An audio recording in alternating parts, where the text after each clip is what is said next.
हज़रत इमाम हुसैन नबी करीम सल्लल्लाहु अलैहि वसल्लम के प्यारे नवासे थे। आपकी विलादत 37 शाबान 4 हिजरी को मदीना मुनव्वरा में हुई। रसूलुल्लाह सल्लल्लाहु अलैहि वसल्लम ने खुद आपका अकीक़ा किया और आपका नाम हुसैन रखा। आपने बचपन रसूलुल्लाह सल्लल्लाहु अलैहि की गोद में गुजारा। नबी सल्लल्लाहु अलैहि वसल्लम आपसे बेपनाह मोहब्बत फरमाया करते थे। आप सल्लल्लाहु अलैहि वसल्लम ने फरमाया, हुसैनुन मिनी व अना मिनल हुसैन, यानी हुसैन मुझसे है और मैं हुसैन से हूँ। आपके वालिद मुर्तज़ा हज़रत अली और वालिदा ताहिरा हज़रत फ़ातिमा थीं, जो नबी सल्लल्लाहु अलैहि वसल्लम की बेटी थीं। इमाम हुसैन का ताल्लुक अहले बैत से था, वो पाक ख़ानदान जो हर इमाम हुसैन सिर्फ रसूलुल्लाह सल्लल्लाहु अलैहि वसल्लम के नवासे ही नहीं, बल्कि इल्म, अदल, इबादत और शुजाअत की जिंदा मिसाल थे। आप फ़कीरों के मददगार, कमज़ोरों के हामी और दीन की रूहानियत का रोशन चराग थे। आपने अपनी ज़िंदगी दीन इस्लाम के उसूलों की हिफाजत में गुजारी। जब हज़रत अली शहीद हुए तो आपके भाई हज़रत हसन ने कुछ अरसा तक सुलह करके अमन बरकरार रखा, लेकिन जब यजीद बिन मुआविया ने खिलाफत हासिल की तो उसने इस्लाम के असल मकासद से इन्हिराफ कर लिया। यजीद शराब, फसाद और जुल्म में मुब्तला था। उसने अपनी हुकूमत को मजबूत करने के लिए इमाम हुसैन से बैत का मुतालिबा किया। इमाम हुसैन ने बैत से इनकार कर दिया। आपने फरमाया, जालिम की बैत में कभी नहीं करूंगा।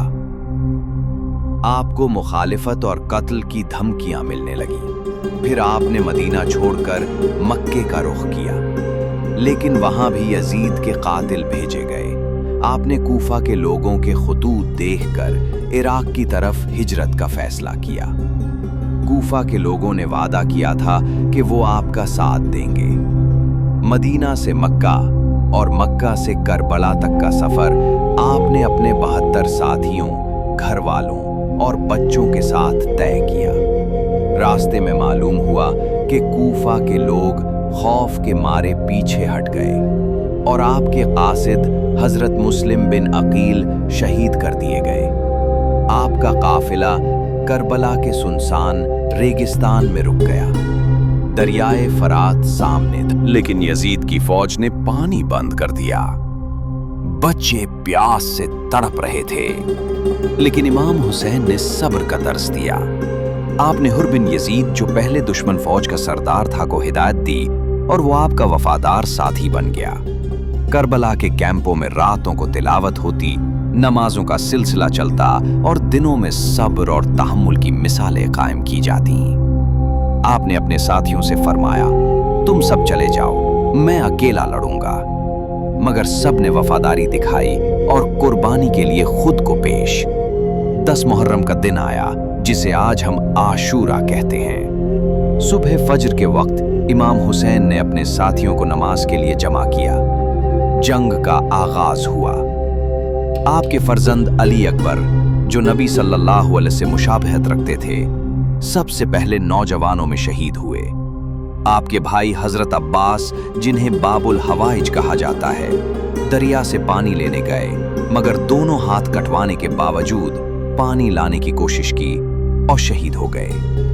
आखिरकार इमाम हुसैन ने अपने 6 माह के बेटे अली असगर को उठाया और पानी के लिए दुश्मनों के सामने पेश किया, मगर जालिमों ने जवाब में उस मासूम को तीर मार दिया। हर एक साथी एक एक करके शहीद होता गया।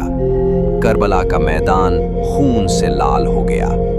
आखिर में इमाम हुसैन खुद मैदान में आए। आपने अकेले पूरी फौज का सामना किया। जख्म खाने के बावजूद आपने सजदा किया। आपने अपना आखिरी सजदा करते हुए शहादत का मर्तबा हासिल किया।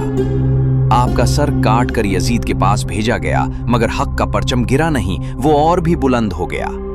करबला सिर्फ जंग नहीं थी, एक पैगाम था कि हक के लिए जीत और शहादत दोनों कामयाबी हैं। इमाम हुसैन की बहन हजरत ज़ैनब ने जुल्म के सामने सर नहीं झुकाया।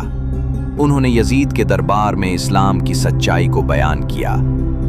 इमाम ज़ैनुल आबिदीन ने अपने इल्म और दुआओं के जरिए इस्लाम को कायम रखा। करबला का पैगाम हर मुसलमान के लिए एक रोशनी बन गया।